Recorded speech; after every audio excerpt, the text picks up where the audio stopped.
capitalism that it must expand. A no-growth capitalism, as some of our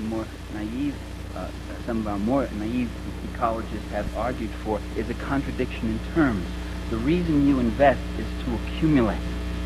And your accumulation of capital has no purpose or meaning unless you can mix it with labor to yet increase your wealth further.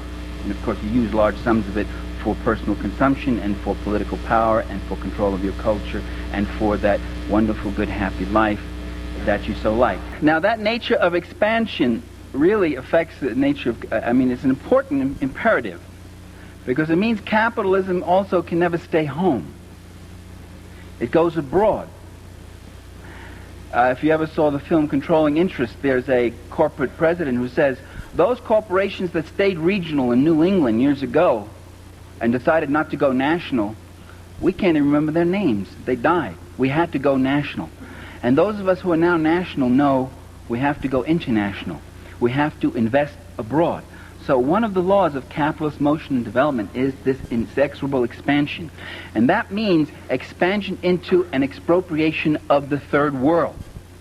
A process that's been going on for about 400 years, perpetrated by the Portuguese, the Spaniards, the Dutch, the Belgians, the French, the English, and most recently, most successfully, most impressively, by the Americans. That is by the ruling classes of these countries, not by the ordinary people. The ordinary people simply paid the costs of empire. The ordinary people simply sent their sons off to die on the plains of India or in the jungles of the Congo or in Latin America, wherever else.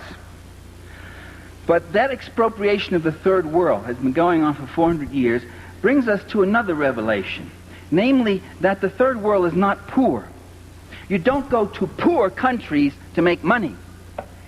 There are very few poor countries in this world. Most countries are rich. The Philippines are rich. Brazil is rich. Mexico is rich. Chile is rich. Only the people are poor. But there's billions to be made there, to be carved out and to be taken. There's been billions for 400 years. The capitalist European and North American powers have carved out and taken the timber, the flax, the hemp, the cocoa, the rum, the tin, the copper, the iron, the rubber, the bauxite, the slaves, and the cheap labor. They have taken out of these countries. These countries are not underdeveloped, they're overexploited.